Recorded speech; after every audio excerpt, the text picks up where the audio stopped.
The assassination of Ivo Pukanić happened on the 23rd of October 2008 in Zagreb, Croatia, when a remote detonation car bomb fitted on a motorcycle outside the national newspaper's premises killed the owner of the newspaper, Ivo Pukanić, and Niko Franjic, its marketing manager, and injured two more people. The explosion occurred in the center of the capital at 18:10 local time, 16:10 GMT. Numerous arrests of suspects around the country followed. A subsequent police investigation accused Croatian and Serbian organized crime groups of perpetrating the bombing. 8 people suspected of having connections to organized crime groups were indicted. 6 were later convicted over the murders with prison terms ranging from 15 to 40 years.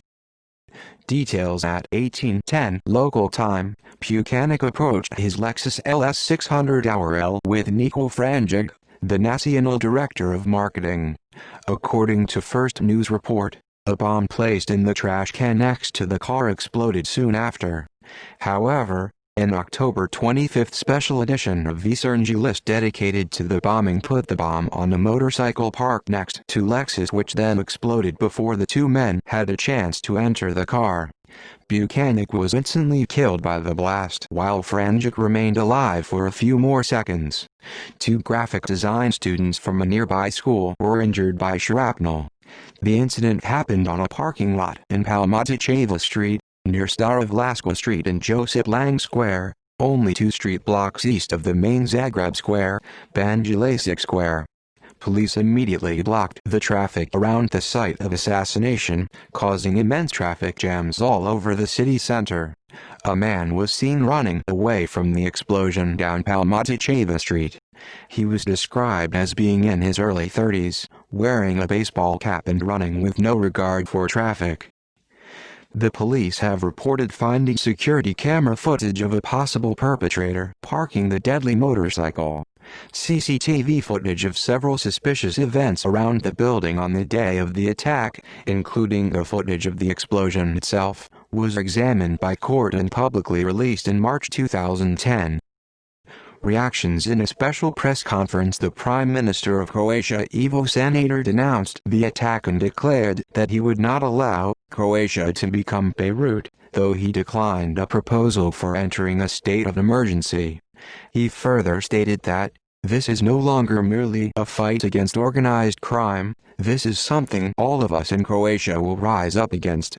Mirjana Pukanić, Ivo's estranged wife with whom he was involved in a very public scandal earlier in the year, was shocked to find out about the assassination. The editorial board of Nacional reacted by accusing the police of Pukanić's death by failure to provide police protection. They stated that Pukanić's round-the-clock protection by 2 police officers was lifted on August 1, not by Pukanić's request in his right mind, but under a pressure from the police. Pukanić allegedly received 2 death threats after the end of the protection and promptly forwarded them to the police, but they failed to act upon them. The redaction also condemned the prosecution office for investigating false accusations against Pukanić instead of concentrating on finding his April assailant. As of now, there are only informal speculations as to the motive of the assassin. The media have called for a special anti-mafia operation similar to the Serbian Sabre operation concluded after the assassination of the former Serbian Prime Minister Zoran Đinđić, which resulted in hundreds of arrests and a substantial decrease of Serbian mafia activities. However, there has been no news so far from the police department as to a possible operation. Such an action was already called for by the Zagreb's influential newspapers after the murder of Ivana Hodak, the daughter of a prominent Zagreb lawyer who was defending a controversial former army general. Misić's testimony. President of Croatia Stjepan Misić said the attack meant terrorism has become a fact on the streets of Zagreb. He went on to state Pukanić feared for his life before the accident. According to Misić's words, Mirjana Pukanić called Misić to ask Ivo Pukanić to send her some money. Misić called Ivo and, aside from Mirjana's request, inquired about the police investigation of the April assassination attempt. Pukanić replied that the police have not made much progress since the crime itself, but he added that he was in a great fear for his life. Misic declared that he was not aware what were the reasons and who were the authors of the threats. He recommended the police to interrogate Mirjana Pukanić, although he did not publicly state what she would be able to say. He also said he would be willing to subject to a police interrogation himself. Mirjana Pukanić was vexed by President Misic's recommendations and the claim about begging for Ivo Pukanić's money. She stated she has lived in a women's shelter for 6 months without money, and that she only asked Misic to speed up the divorce process started by her. State of emergency. In a special news conference following the assassination, Prime Minister Ivo Sanader at first declined the possibility of introducing a state of emergency. However, the following day Sanader approved the proposal and ordered 250 additional police officers to the city. He called the killing an assassination as he vowed to fight Serbian mafia crime that threatens his country's attempt to join the EU. Sanader said the police authority would be widened, trials would be speeded up, and the DNA database for convicted criminals would be created. During the state of emergency, the police would also have the right to confiscate illegally obtained property. The announcement of the state of emergency was quickly followed by a release of a facial composite of the man from the crime scene and a large police operation, which resulted in 9 arrests in Zagreb and 20 in Rijeka during its first day. The chief of Croatian police, Vladimir Faber, stated all figures from Croatian underground connected to Pukanić will be interrogated. Background. The Croatian Journalist Association has announced that the murder is the first of a journalist in Croatia since the nation's War of Independence. Pukanić has been known as a controversial figure, with close ties to the underworld and to politicians.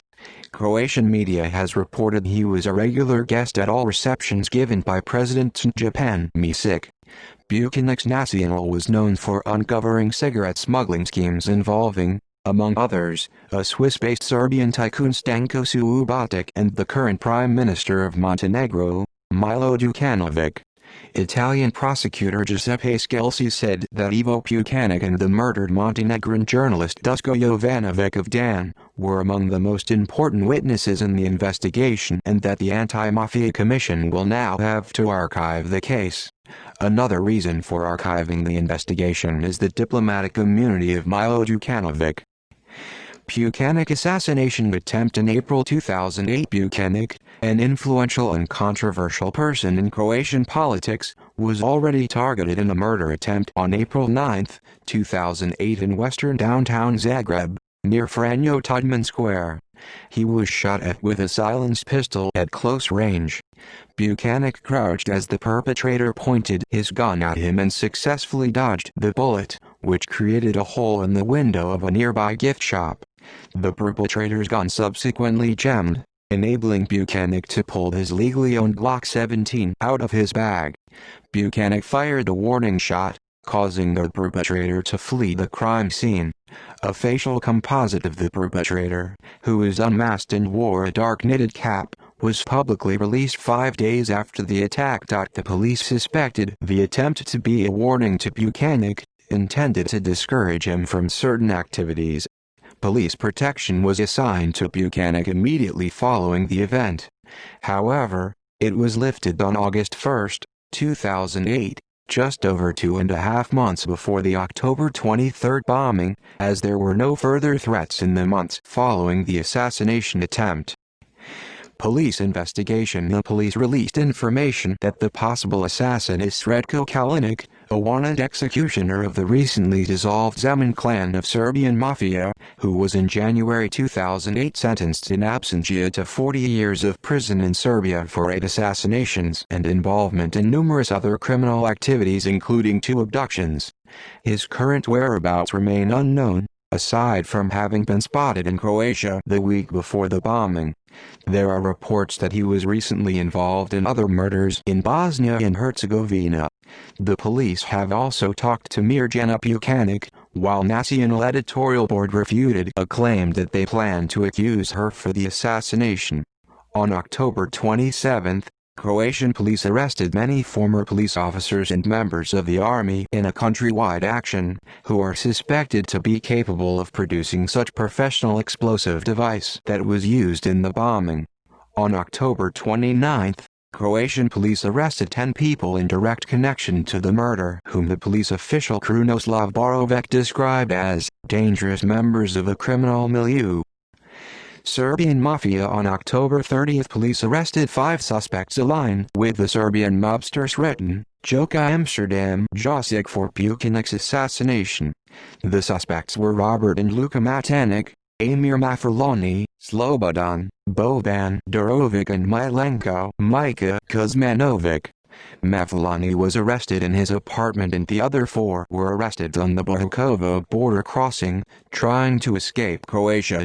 The day before the All Saints' Day, police filed all-points bulletins and subsequently arrested 2 known Serbian mobsters and criminals, Bojan Bacon Udoric and Zeljko Latek Milovanovic.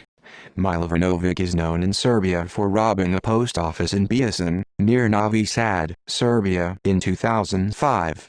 After the robbery, he escaped the police. He was subsequently tracked and arrested in front of a Tuzla hospital.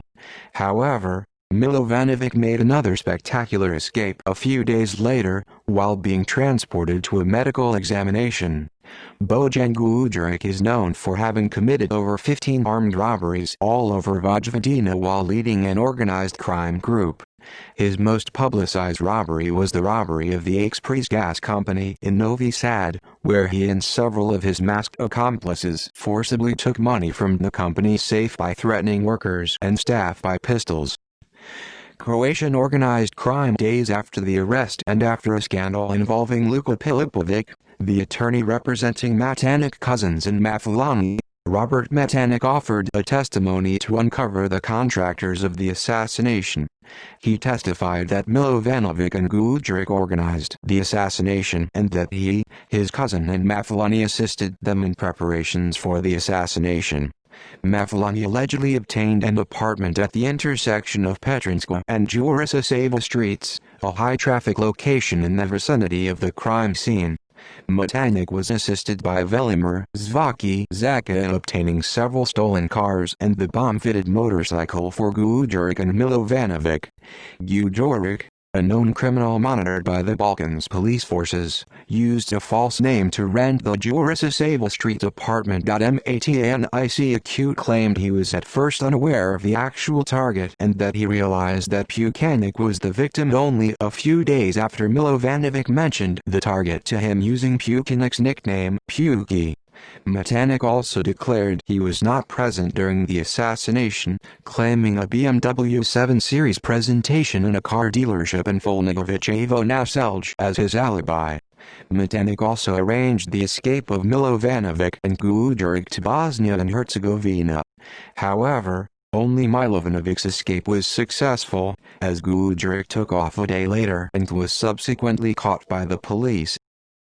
References. External links. Live footage of the bombing aftermath.